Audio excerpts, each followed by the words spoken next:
Oh, hello, darlings. So nice to see you together. Steve, I don't want to spoil your lunch, but this is rather important. I think I'm going to be arrested. Introduce yourselves. Hello.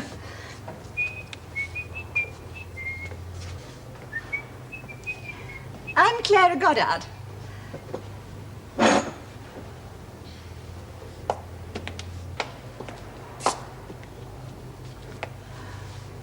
Here you're in for pension money, huh?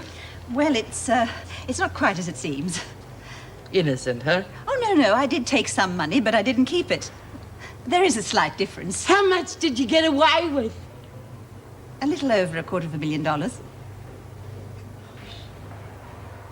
You little beauty! Hey, Lizzie, cop this one.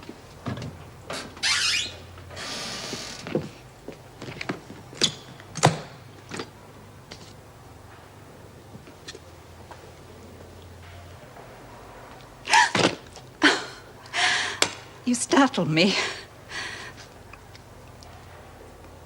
It's pretty, isn't it? Yeah. Haven't seen anything as pretty as this in a long time. All I got's an old cracked mirror. Nothing as pretty as this. It was a present from a very dear friend of mine. Really? You know something? Ever since I was a kid, if I ever saw anything as pretty as this, I had to have it. Know what I mean? Good. I like to get presents. Most of them in here give me something every now and then. If they know what's good for them, that is. I think you and me are going to get along all right. Mind you, there's a few. I won't mention any names, but be careful. Otherwise, you'll end up with nothing. See you around, love. She's right, you know. You will end up with nothing, especially if you kowtow to the likes of her.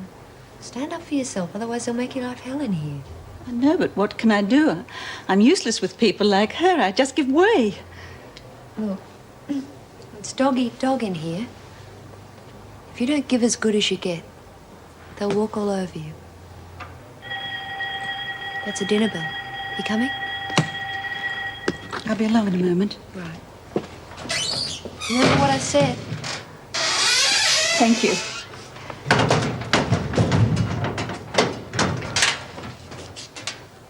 Oh, good afternoon, Mrs. Jackson. Afternoon. The garden's very pleasant, isn't it? You fond of gardening? I've never done any myself personally. I've always employed a man to do that sort of thing. Oh, I see. Tell me, Clara, why did you refuse Steve Wilson's offer of bail? It's not as though you've been here long enough to form any close friendships. No, that's true. But I have had time to feel a real sympathy for the poor creatures locked inside these walls. You know, for years I've been contributing to charities, but it's all been so remote.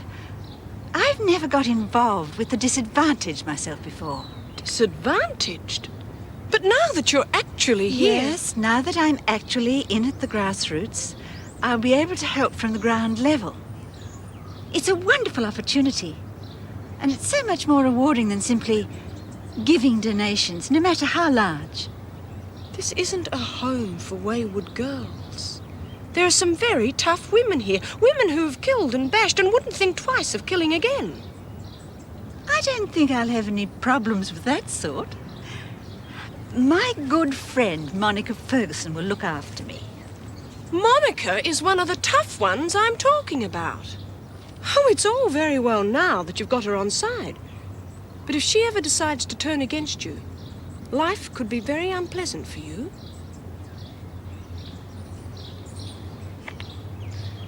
I'm not trying to scare you, Clara. I'm warning you to be careful. The disadvantage can turn very nasty.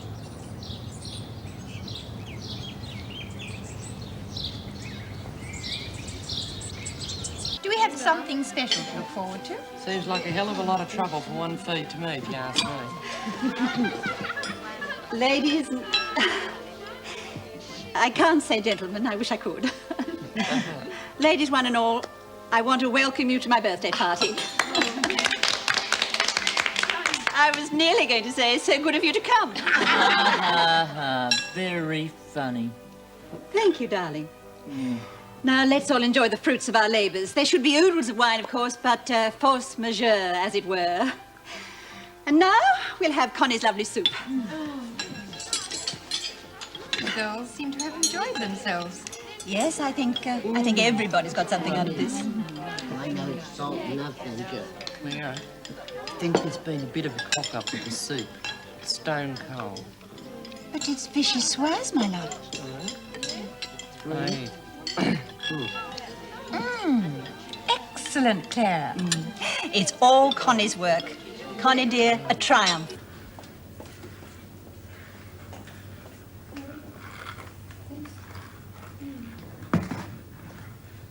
How's it all going? Oh, will you tell us? They're so professional. Only because you showed us how, Clara. Oh, Lizzie, I could tell someone 1,000 times and they'd never get it right. It's all your own work. Clara, I have to report to Miss Bennett. Now, you'll be in charge, all right? Okay. Now, remember what Mrs. Davidson told you. Don't worry about a thing, darling. Higgin? Doreen, when you finish these, would you decorate the pavlovas? Oh, yeah. Thanks, dear.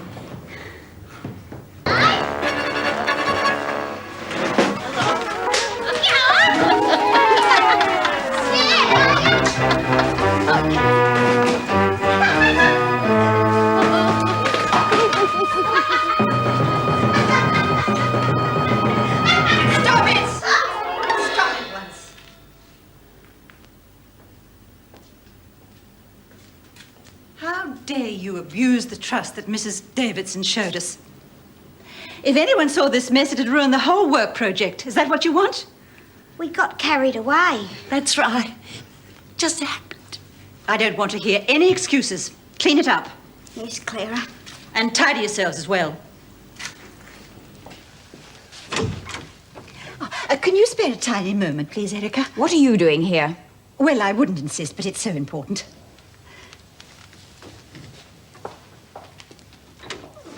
Now, please don't think I'm being unduly critical, but was it necessary to ban all privileges? They long for TV, the poor things. They haven't anything else, you see. Are you here as the prisoner's elected representative? Well, yes, I suppose I am, really. Then I suggest you go back and tell them that until they are willing to accept responsibility for one another's actions, they will have to suffer the consequences of those actions. But isn't that being a tiny bit unfair? Wouldn't it be more positive for you to channel your efforts into finding the guilty party? Are you telling me how to run this prison? Oh, no, I'm just offering suggestions. I promised the girls I would, you see. It appears to me you are undermining my authority. Is hardline authority wise, Erica? Isn't it counterproductive? I mean, you know as well as I do that you can catch more flies with honey than with vinegar. You will stop calling me Erica. You will address me as Governor or Mrs. Davidson. You will speak only when you are spoken to, and you will not have the impertinence to come to this office without an appointment. Oh, dear. My advice to you is to keep out of my way and not compound the damage you have already done. Damage me? You have abused privileges I have given you. You who should have set an example. Because of you, I have exposed my officers to ridicule and the department to humiliation. I lay yesterday's debacle wholly and solely at your door. But it wasn't a debacle until the very end. We were all having a wonderful time, and they were all very enthusiastic about my halfway house project. I mean, you were yourself. You made a marvelous speech to the media. Then I have changed my mind. I see no point in creating a home for women who have no more sense than a common vandal. Oh, one poor demented creature externalizing her miseries. Must I send for a warder, or will you leave this office of your own accord?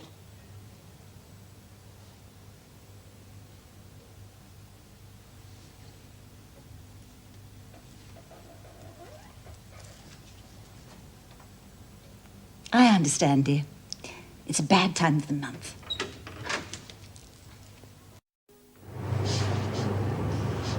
Oh, boy, can you smell that?